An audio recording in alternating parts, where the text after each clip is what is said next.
here, Bruce. Thank you for coming. And you've been such an impact guy in Chautauqua County and so many things. You know, you're an interesting guy. That's a deep, dark secret. Thank you. I don't believe so, but yes. Tell me a little bit about your mom and dad. My mother and father were both born in Jamestown. I never met my maternal grandfather. He died way before I came along.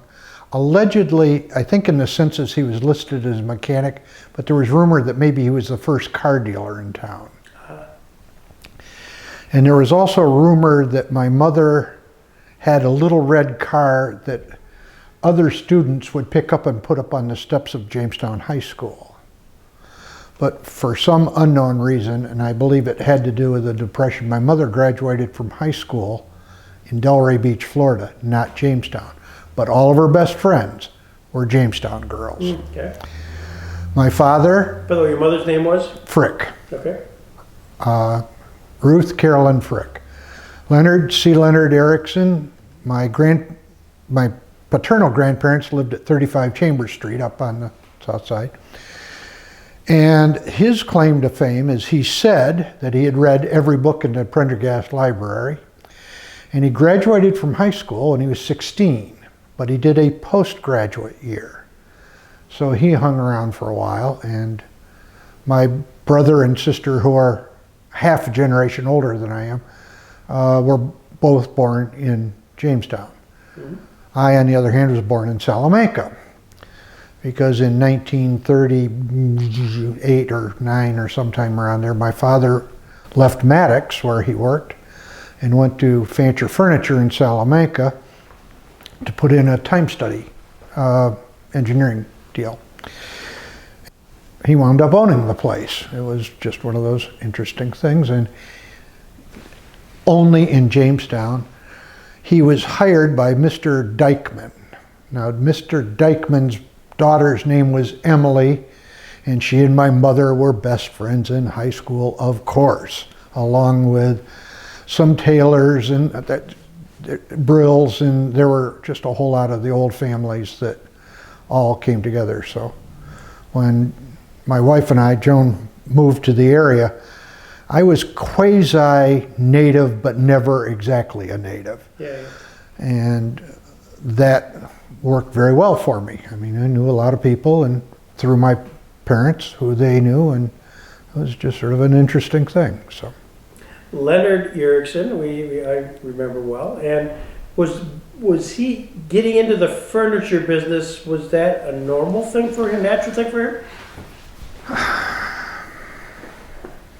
Pregnant pause. I don't know. He claimed even through the Depression that he always had walking around money, and I guess the hot deal in those days, if you were dancers, you went to Celeron or to Bemis to the casinos and you danced. And he worked in one of the men's clothing stores, I think, for a while. But how he wound up doing time study engineering, I don't know. But he had an affinity for figuring things out and did. And that, that's how he wound up going to Salamanca to work for Fancher Furniture. But he had previously been at Maddox, did you say? Yes. What did he do there? Same thing? I believe so. Yeah. That's a long time ago. Sketchy, I don't know. So what drew him to, I mean, other than he had a deal, he had a contract to go to Fancher, and then sort of did his work and stayed and was hired? Yeah, Mr. Dykeman hired him, and a year and a half later died. And my father, I guess, stepped into his job as general manager, and then the treasurer of the company died, and Leonard took that over. And working with, if I can, Don Houck, who I'm sure you know. Mm-hmm. Don is working on a history of Fancher Furniture. Apparently in 1944, Leonard wound up owning the place. He had the 5 or 6 families that had started Fancher as a dining room furniture source in Salamanca to provide labor, or to provide jobs to the area. None of them worked there. So they were investors and they hired people to run it, and he wound up running it and ran it quite well for a long time. Now, dining room furniture, was the sales component, was that regional or was it sort of a national? Did you get a sense? I don't know. Yeah. At that time, one of the major furniture markets was Jamestown, New York, Sure. the Furniture Mart building. And in my memory, even when we just moved to town, there was still a Fancher furniture showroom on the first floor of the Furniture Mart building. When I was just out of high school, Fancher Furniture had a mishap of having to be liquidated in bankruptcy. But at that time, it was in the top 10 of the largest furniture companies in the country. Think of what Bush was, Fancher was. When they closed down in 1971, they had plus or minus 780 employees. It was a big deal in a small town. And it was unusual to grow up in a big deal in a small town and not knowing it. Yeah. So. Did you work there? I worked there 1 or 2 summers, and then my better deal is I wound up doing construction, paid a lot better. Yeah. Working for your father is not a good lucrative job. I learned that when I moved back to town. So I'm reading from a wonderful letter, and I'm going to compliment you. In May 24th, 2016, you letter to the editor at the Salamanca paper, and contacted at his Lakewood home. Erickson said, with the end of family's involvement in the Fancher properties, he wanted to thank the community and people who worked there over the years. They made world-class furniture, and you were complimenting the people. They should be rightly proud of the products they made. In the 50s and 60s, Fancher Furniture produced furniture as well as wood cabinets for televisions and radios. And suddenly, televisions were being manufactured overseas and packed into metal and plastic boxes. Did you get a sense of that, Bruce, that your dad would come home and say, man, boy, is the market changing? Was that a conversation? At that time, Fancher Furniture failed in 1971. I went away to prep school in 1961. Yeah. And graduated from high school in Indiana. So from 61 to 65, I was living in Indiana most of the time. Then college, then Army, then after Army. I wasn't there. So at that time, I was not, and believe it or not, on the Sunday call home every Sunday night at 7 o'clock, that's what you do when you're there. Before cell phones. I identify with that. Hey, you going broke today? How are things? No, that just wasn't talked about at the dining room table. So. And you went on to say that I'm the last of the Ericksons that ever walked through the place, and you do mention a story about your dad taking you on Saturday mornings. Yeah, a neighbor kid and I, we'd go play hide and seek. It was a fantastic place to wander around and just go through. And yes, after the Ericksons pulled out, I was still involved somewhat loosely with that. My brother and I co-owned the last building that survived the fire. So, yeah, 100 Rochester Street, Salamanca was very well known to me. And the combined buildings were 185,000 square feet. It was a big company. It was a big deal. Yeah. Right where your right pinky finger is was my dad's office, second floor. Right?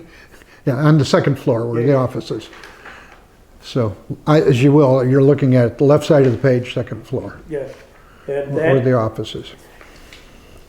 But at the same time, you not only had Fancher Furniture, but what was the relationship of Fancher furniture to Fancher clock, Fancher chair? A lot of Fanchers there. There are. In 1975, Fancher Furniture was up and running again with financial help from Pittsburgh Des Moines Steel, a friend of my dad's.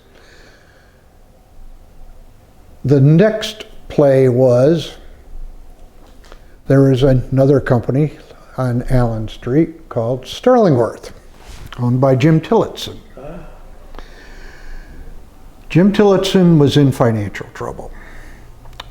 Leonard convinced the PDM people that maybe, just maybe, that they should allow him to buy that. And it was at a rather favorable price, but a lot of debt. Sterlingworth owned a company called American Manufacturing Concern, which is now known as Fancher Chair Company. At the time of the sale of Sterlingworth to Fancher, my father said to my brother, my sister, and myself, give me some money. And we did. And we bought, separate from Sterlingworth, American Manufacturing Concern, at a very favorable price and a hell of a lot of debt. Turned out, I came home for Christmas vacation, for Christmas holidays, December of '75. I'd just been promoted, my job in Connecticut was doing really well, had finished my MBA, life was good, had a nice house in the suburbs, very rich, these suburbs all of a sudden, they'd grown up since I was there. It was nice, but Dad said, need boots on the ground. So I went to work for Jim Tillotson and learned a great deal. Jim was an outstanding furniture guy, great guy, hail fellow, well met, everybody in the world loved him. Fantastic guy to learn. And yet it dawned on me later that I was planted there. Now, whether that worked. After a while, Fancher Furniture said, we don't have the wherewithal to make Sterlingworth work. And By the way, what type of furniture did Sterlingworth make? bedroom. Better furniture. Hardwood, just middle of the road, nice bedroom furniture. Its biggest competitor in town was Crawford. I mean, it was just, so yeah, we all got along and everybody knew everybody else. But, so Fancher sold Sterlingworth to Alan Singer. Oh yeah. He was an interesting guy. Banker from Buffalo, knew nothing about the business. And I was not comfortable working with what he was telling me to do. And I guess it was 1978. I'd had it up to my eyeballs. And I told my dad, I'm walking. I said, you can't do that. Go over to the American, and by then they just had changed the name to Fancher Chair, and make chairs. Well, the good news is a guy was there by the name of Gary Henry, now senior. And he is an outstanding talent. But when I went to work there were 13 people in the plant and debt up to the eyeballs. And Leonard said, go make chairs. Well, in the interim, he had bought another little company in town called Herald Chair from Chuck Swanson. And they were making high-end, nice chairs. But the first chair that Fancher Chair made was for Crawford. Okay, fine. Case goods companies didn't make chairs. Chair equipment is very, very different and still different. And it's not 90-degree angles and flat surfaces. Everything's curved through space, and there are people who understand that. And I'll plead guilty. I do not. I mean, Gary Henry does. The other sterling rock there is Pete Shira, the senior. those two are the brains. I brought other skills to the table, but the three of us took a company that was deeply in debt, no employees, to something that is still today to be proud of and doing world-class stuff. Mm-hmm. It is amazing what those guys do. And the key has been treating employees as people and assets and customers as better assets. And if your customer has a problem, solve the problem. And Fancher Chair has a record of doing that, and I'm very proud of what has continued in the 14 years since I've sold it. So it's doing just fine. I saw February's financial statement today. They're doing just fine. So, and it's been fun because I got to meet guys like Greg Peterson there and Kevin. We got a problem with landlines or property lines in Faulkner. No kidding. As you know, the Faulkner family ran American Manufacturing Concern for 137 years, and yeah, his number one pencil on the plot mic's about 20 feet wide. Okay, fun times for you and me. We solved a lot of problems that way. We could just make things go away. The fun thing about Fancher Chair that made it unique is no product goes out the door with the name Fancher on it. Everything is made for other people with their name on it. I didn't know that. And from, as I said, the first chairs that were made there were Crawford chairs. They made chairs for Sterlingworth. They made chairs for Fancher Furniture. They made chairs for Monitor. They made chairs for Union National. I don't think we made any for Jamestown Lounge, but we knew them pretty well. And then Ethan Allen, Pennsylvania House. I mean, over 100 different companies that the chair company has made. And it started out in the Cherry Queen Anne chair, dining room, residential dining chair business. And now most of this seating is sort of a tie between library seating and or client seating for offices. The real mystery is, will people ever go back to offices? Now that's an interesting question, but right now that end is still very, very strong. The library business is a fun Jamestown-based story. A guy by the name of, I'm going to use his Jamestown name, not his Chicago name. Joe Agate walks in one day and he says, "Can you make these chairs?" I said, "Yeah." Well, in Chicago, Joe Agate is Joe Agati, and he's the hottest Italian design guy in Chicago, specializing in libraries and other places like that. He is now grown up enough that his son is running it, but we are still making chairs for Agati. With that,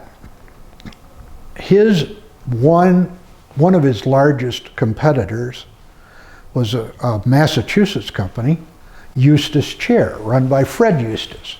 Fred Eustace, great guy, great designer, Harvard MBA, smart. At that time, Fancher Chair was making chairs for Stickley, and Eustace Chair was also making chairs for Stickley.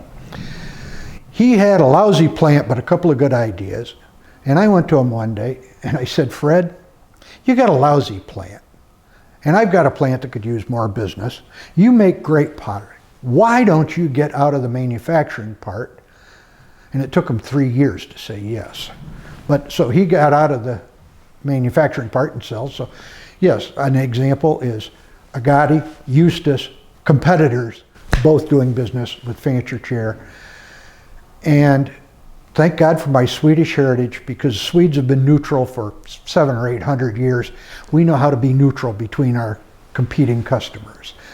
And that, believe it or not, is one of the huge assets that Fancher Chair has enjoyed and allowed it to deal with competitors all over the place. GMK Fancher clock is the correct name. Yeah, but And the GMK is George Muick Keenenger. yes. George Muick was I I believe, a German citizen who lived in Argentina. I mean, he was all over the world.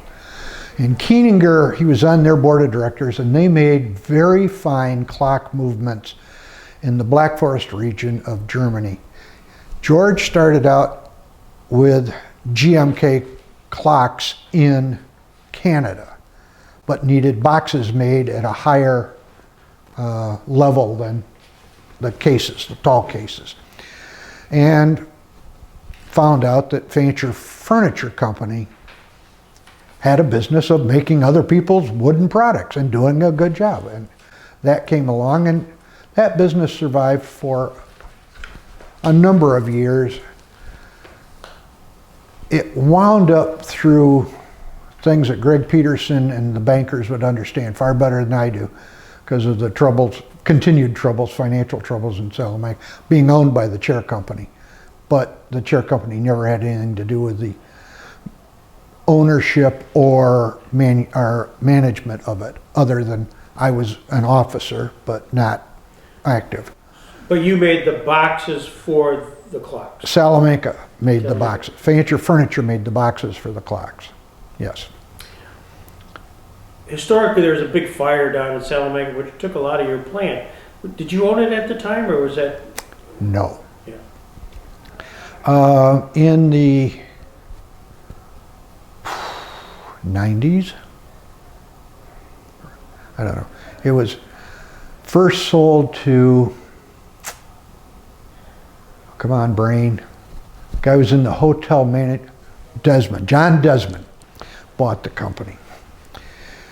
And he made hotel furniture, and he tried to steer, at that time Fancher was doing a lot of hotel furniture for Marriott, the higher end hotels, Marriott, Hilton, but he wanted to make not quite Motel 6 stuff, but definitely lower end stuff. And he had a lot of money, and okay, fine, you own it, you can do whatever you want to with it. I was not involved with it at all at that time, although he only leased the building. And that went along fine until he wanted to sell the company, and the people who bought it, Artone bought it, wanted the building also, and it transferred. But when the building burnt, Artone had left, just walked away from it. In January, didn't turn off the water, sprinkler systems froze. It was a mell of a hess. It was just awful, but they were in over their head. And when it burnt down, the Seneca Nation owned the building. Stayed on the land, right? Or you had The nation always owned the land. It was in Salamanca, but the nation owned the building. Okay. And they took it on, I don't know, some domain, whatever it was, that they owned it. And they didn't know what to do with it. And yes, that was in May of 2010. And my phone rang. I happened to be in Vermont at the time, and my brother called and said, he said, it looks like World War II. Just that building was, the two buildings were, one was a city block long and 4 stories. It was huge. And the fire started at 10 in the morning, and at 5 in the afternoon, the 4th floor was in the basement in a brick frame building. Huge fire. Big. Yeah. So if I went down there now, what would I see? Bare land. Okay. Nothing's replaced it. Now, the outbuildings at all, are they there? That's showing Rochester Street right there. Both sides burnt to the ground. Okay, well, so it's a serious fire. Okay, I got to have you talk about one day, just because it's in the article. Your dad took you on a Saturday morning. It was a great place to play. And then another recollection involved your father going back to the office at the factory late one night. That was back in the days before alarm systems and everything else. And there was a night watchman. Mm-hmm. And there was a sign, you're supposed to sign in with the watchman in the boiler room before you went in the factory. Well, the guy with the master key that opened the front door thought he could go any which way. And the night watchman came through and saw this guy in the corner office, and he said, "What are you doing here?" And he said, "Well, I'm working here." And he said, "Well, did you sign in?" "No, I didn't." "Well, you got to sign in." Well, he didn't know that it was the guy who owned the joint, but he was doing his job. So my dad gave him an attaboy. I'm not sure that he did go sign in, but it was an interesting story. Oh, that's fantastic. That's great. Also great, and I applaud you for this because I found it this morning, is this article. You wrote an article in 2016, long after the ownership, long after the fire. What prompted you to do that?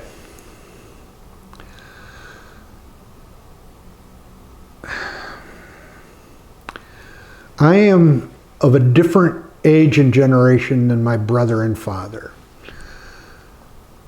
And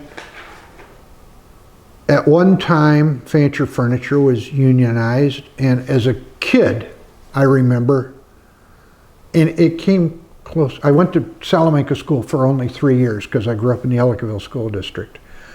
And one of my best friends' father was the president of the union. And I didn't know it. And there was this more than tension between management and the labor force. Now, I don't know where I learned differently. Maybe it was in the Army where everybody was green. Everybody was equal. No, it didn't matter who you were, what you were, eat good, poop regular. It was just, and it dawned on me that when Salamanca failed in 1971, the plant failed, the workers weren't responsible. There's this book, Who Moved My Cheese? Well, the TV cabinet business changed. There wasn't an order for 18 months. The state called a small loan. It took the whole thing down. It put 770 some odd people out of business. And it wasn't their fault. And it dawned on me that watching the company over, my father was a genius. There's no question he was a genius. He had one or two blind spots. He was outstanding at borrowing money and not so great about paying it back every once in a while. I mean, not personally, but in business-wise, he always saw further goals than anybody else could see. And if you slipped going to without adequate capital, okay, that's something I can understand. But it wasn't the workforce that did that.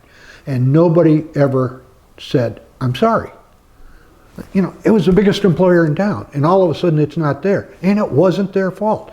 And if you've driven through Salamanca lately, if it wasn't for cigarettes, marijuana, the Indian businesses, there's nothing there. It is so dead. And it was Mayberry up until that time. I mean, it was a great place to grow up and live. It was fantastic. And those people had the rug pulled out from under them. It dawned on me, and I felt I had to say, "I'm sorry." And I was. The lead of the article said, last week, one of the former owners of Fancher Furniture Company took an unusual step for a company executive.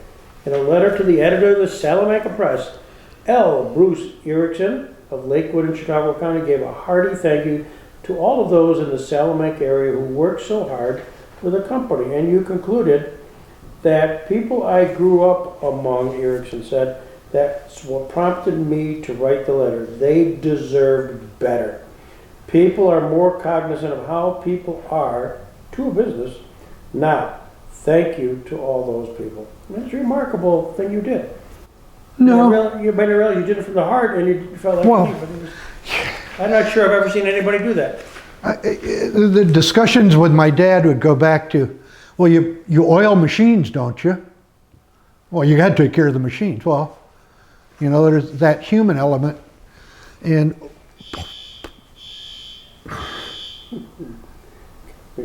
part of my management at the chair company, there is no job I would ask anybody to do that I wouldn't do myself. Mm-hmm. I've loaded trucks, I've cleaned bathrooms, I did it all.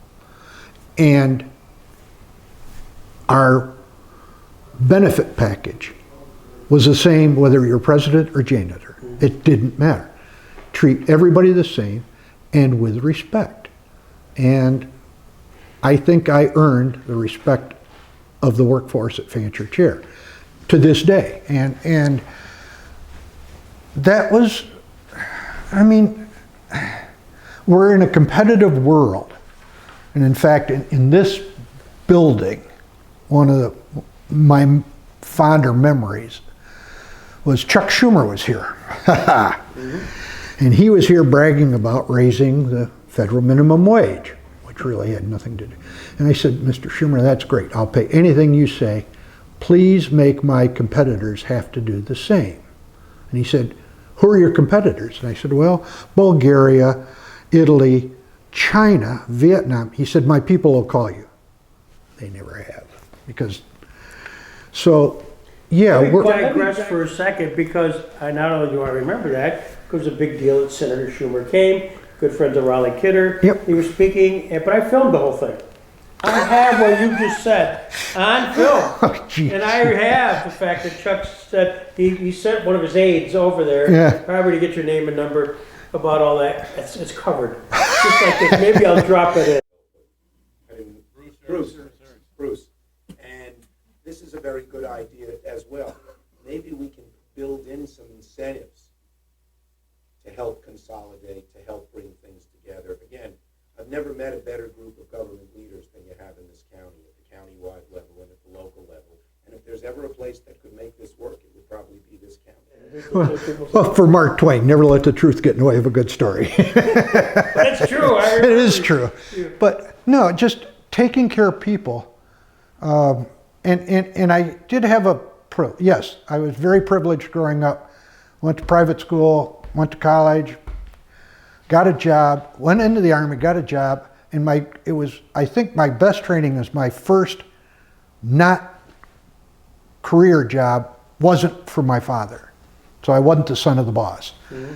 And I just learned in my mind that treat people with respect, and you don't have to agree, but you have to disagree respectfully and calmly. And yeah, it's just, that's how I got involved in everything else I did in the county. Just because working for my dad, the pay was lousy. Hate to tell you, pay was lousy. So I volunteered time rather than money. And yes, I was involved in a lot of organizations and continue to be minorly involved now. So, well, that's not accurate, because you are involved in an impact on many friends. So let's maybe do a little segue. You sell the business. You've always been community spirited. Is that something you got? That's something you got, or is that something you learned from your mom and dad? Were they involved in that? An example might be my mother was the first chairman of the United Way in Cat County. Okay. So yeah, and involved in organizations. If somebody asks you to do something, do it and smile and get it done and get it passed. So yeah, it was something that allowed me to have a wider network and try and contribute to, maybe it's don't take the last dollar off the poker table, or give a little bit more than you take from a community. And if you give a little bit more to the community than you take, both sides come out. So it's just been a philosophy that seems to make sense to me, and I guess it has. Well, you live in Lakewood, as do I, and you've been intimately affiliated with the lake, Chautauqua Lake, the Chautauqua Lake Associations, the Chautauqua Lake Alliance. Was there a draw there because of Lakewood, or are you interested? Were you a sailor? Were you a boatsman? Was that your world? I've been on boats literally my entire life. The family owns a summer home, water access only in Canada, spoiled rotten again. So yes, I grew up in boats and around boats, When we moved to town, I'd always sailed. When we moved to town, one of my mother's best friends from high school's family knocks on the door. It's Chip Ulrich. We'd gone to summer camp together, skied together in Ellicottville. My mom and his mom and dad all went to school together, and so yeah, I knew Chip, and he was very much involved in the yacht club, and he said, I need crew, and I said, fine, let's go sailing, and we did that for many, many years. And it was interesting. I was asked to volunteer for the Chautauqua Lake Association to co-chair their annual flare sale with a guy by the name of Rick Bloomquist, who unfortunately passed away. Gary Creighton got his hooks into me, and Another guy you couldn't say no to. oh Lord, and Fred Johansson. And they were on the board of the CLA. Doug Conroe was a part-time employee at the time. I've been involved with it since then. I mean, it's got to be approaching 35 or more years. I've learned a great deal. I'm going to give you an absolute. There is no fix. There are different management techniques. There are disagreements about that. I wound up on the Lake Alliance, put there by the CLA, elected to. By the way, you probably should explain that briefly for the camera. Chautauqua Lake Alliance and Management is a 501c3 that was resurrected from a former one, primarily at the request of foundations who didn't want to decide between using herbicides or not for their funding. There are 9 directors, 5 of them are government, and 4 are at large. At large would be the service providers, the CWC, the CLP, the CLA, Chautauqua Watershed, Chautauqua Partnership, Chautauqua Lake. And the purpose of the alliance is to solicit funds for lake management from the foundations and government or other foundations services, and then divvy it up. A thankless job, thank you very much. You're currently the chairman. I am currently the chairman, and I got into that very backwardly. When I got onto the board, Pierre Chagnon was chairman. And you are allowed 3 one-year terms. And COVID hit. And Pierre became the 4th year deal. And the year after that, Pierre said, well, I'm going to be it again. And I said, you can't do that. And he said, on one condition. I said, what's that? He said, you do it. Well, my 3rd year is ending May 31st. And I have enjoyed it. I've tried to be fair and equitable and civil to everybody. The biggest drawback isn't the use of chemicals or not. It's you've got 3 people in one little table fighting over the same foundation dollars. It's the scrap for survival. And is one organization better than others? Of course I'm prejudiced, but I'll leave that alone. Yes. It's been a tough deal, and the real problem is there is no federal help. And I think by one definition, if it's navigable water, it's federal. The state will say, well, they control it, and they do. There could be a disagreement between using herbicides or not, but it doesn't matter who says what here. DEC survives that. And now the big little thing that just dropped into the punch bowl is, will the DEC change the definition of wetland? And that is way above anybody in this county's pay grade to understand. That could be the worst disaster or the best thing, I don't know which, but it's, until it is resolved, going to be very, very touchy, because the Gold Coast and Lakewood and whatnot, those people want their yards cleaned up every once in a while. And if people want to go sailing out of the yacht club, they want to be able to get through the weeds. And the fishermen don't want all the weeds gone because the fish live in the weeds, and that's good. And if you have too many weeds and they die, it kills the fish. There is no one magic solution that does it. And I think my leadership has been even enough that, okay, we don't have to agree. We're going to get through this together. Let's, just do the best we can with what we have to work with. And last year was an amazing year for some reason, and all the bets were the other way. There were very few weeds. The bigger problem that's going to continue to come to the surface, and there's a double entendre, is the cyanobacteria. That's nasty stuff. So keep your dog out of the lake. And you have one? No, had one. She's gone. Oh, really? Yeah, 13 years. That's forever for a lab. So. Oh, absolutely. Joni and I are married over 55 years now, and we've had 5 dogs. So How did you meet her? At school, at college. I was the last guy taller than she was that she hadn't dated. She was 2 years ahead of me. Yeah.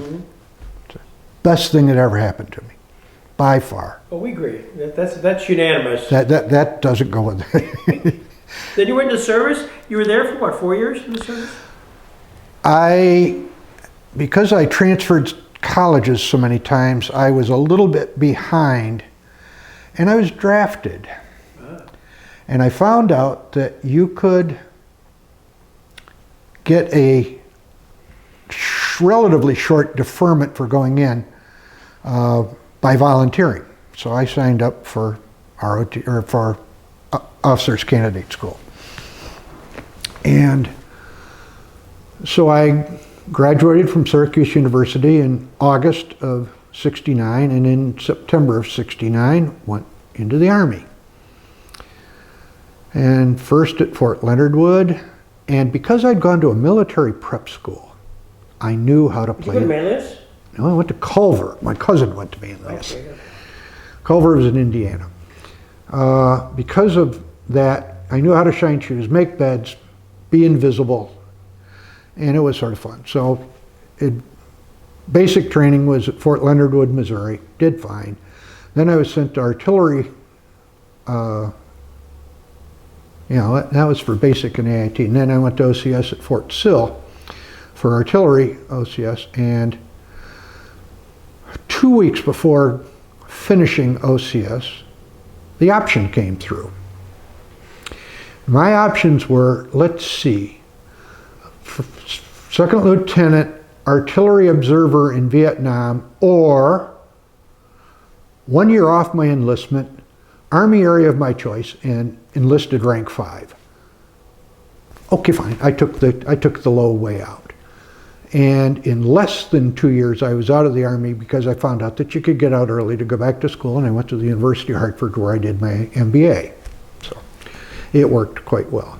The best thing that came out of the Army, my son was born at Reynolds Army Hospital, Fort Sill, Oklahoma, and he cost about $2.35, which was a whole lot of money because I was only making about $235 a month as an E5 in the Army. So, but it worked okay. And just for the camera, you other children you have? I have a son, Adam, who is presently living in Salt Lake City, Utah. He has had other things, but he's wound up as a teaching, and because he was Mr. Mom, his wife is a physician's assistant at the University Hospital, where she also does research and other things. They have 2 kids. The first one, neat story, she got Mom's hand-me-down car, and it has staff sticker for the University of Utah. She can park any place on campus. And she is 18, and then she's got a 15-year-old sister. And she's just a pistol, love her dearly. I love them all. My daughter, Christina, went the other route. She is in Vermont. She is a PhD, was in academia until just a little over a year ago. And now she runs an organization called Locomotion, which is bicycle safety, pedestrian safety. They run bike rental service in Burlington, Vermont, and they run the bike ferry on the causeway across Mallett's Bay. And so she's learning how that being the boss has some different things twisted to it. She's even asked my advice once or twice, and that scares her because she's brilliant. She's a good one. And she has one daughter who is 13, and absolutely, they're all wonderful, so can't beat them.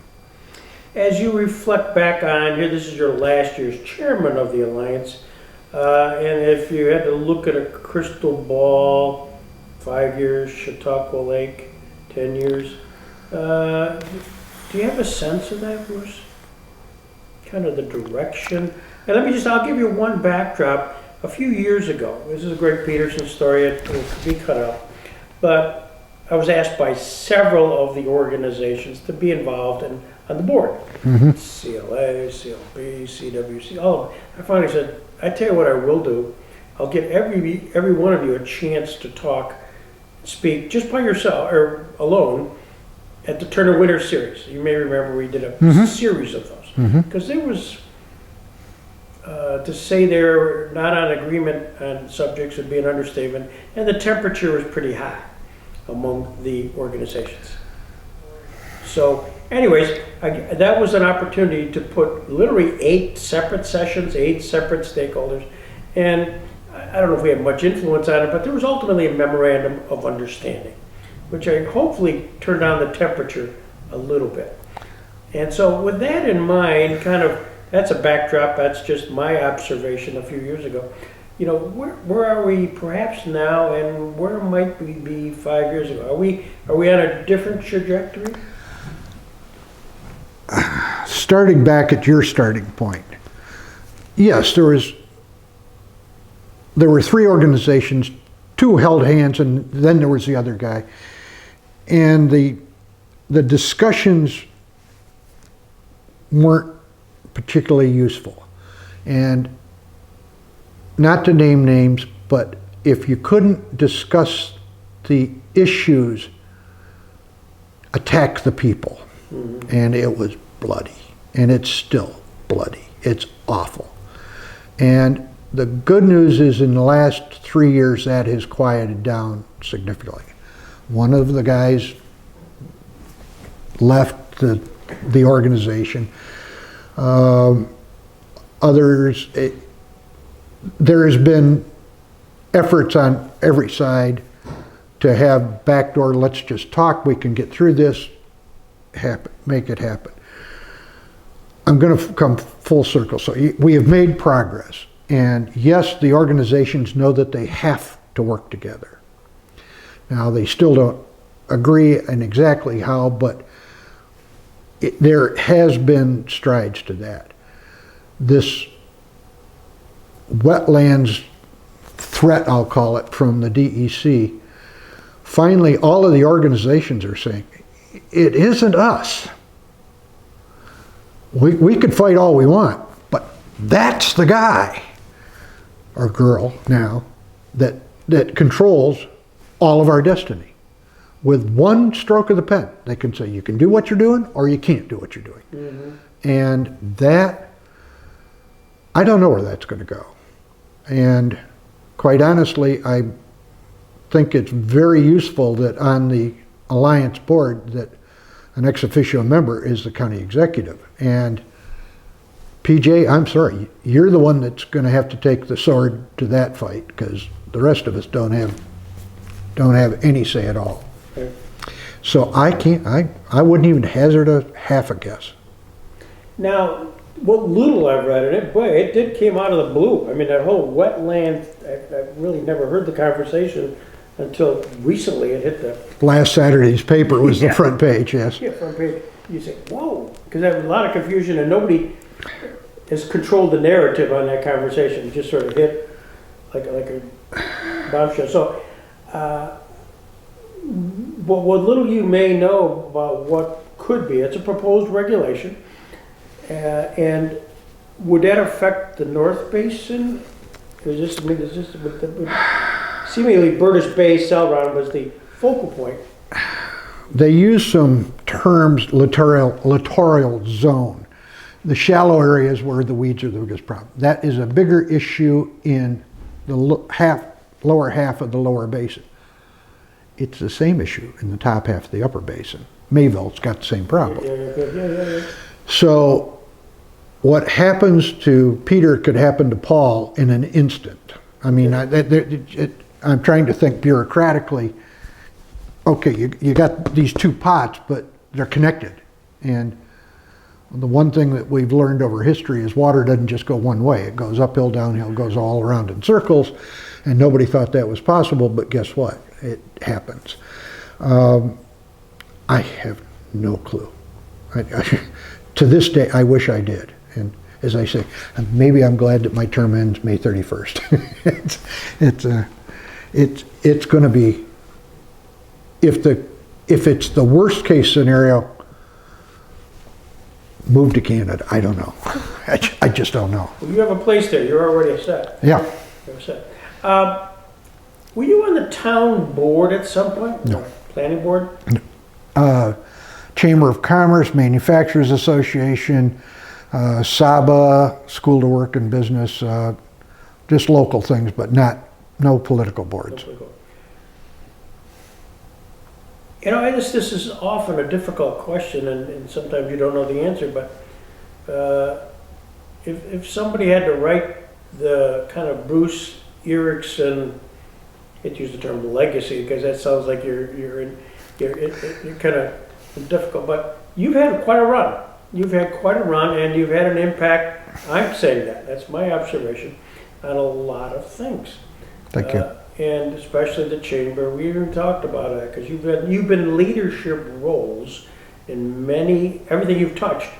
You've been involved to the point you become a leader, a president, a chairman, which is remarkable. Not everybody can say that. And the other thing I'll say, and I'm not going to blow you up with a glory man, Bruce, but I know a lot of folks who get involved in organizations who really don't add anything.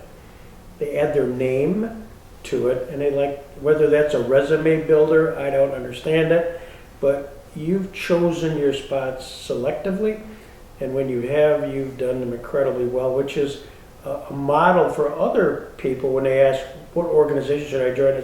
I've said, pick one or two, but really do them well, because that's going to be an impact. So I'm not imparting that on you, but when you reflect back, is there a theme in all of this? Is there a legacy that you'd like to impart if you were instructing somebody here? Yeah, give a little bit more than you take. Pretty good. And the one thing that I failed on, pick your successor or build a successor.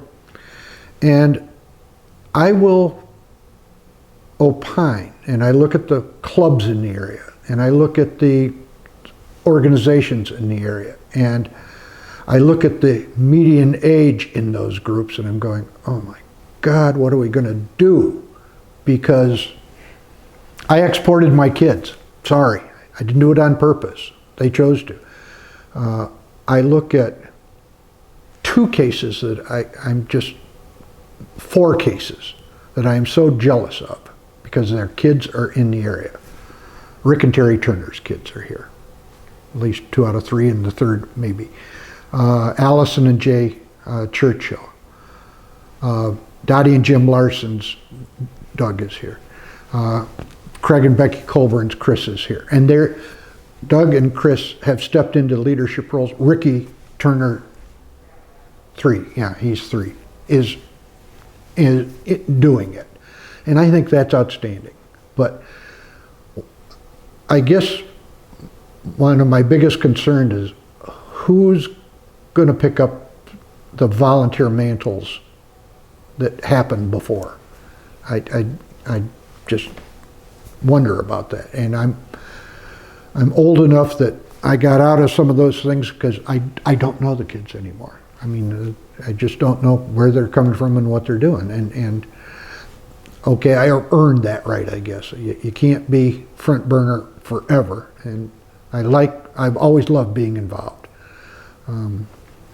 So I wish I knew a rosier future than that, but give a little bit more than you take. You've done it. And you, thank you. Well, you have, and this has been great, Bruce. What's a question? You knew you were coming in today. What's a question I should have asked you that I forgot? I was terrified that you're going to want me to remember names of all of those places, but no, it's been a comfortable conversation. You're an easy guy to talk to. You must have gone to the Jim Rosali School of Interviewing. I'll take that as a complete compliment. As it should be. So. Thanks, Bruce. This has been great. Thank you.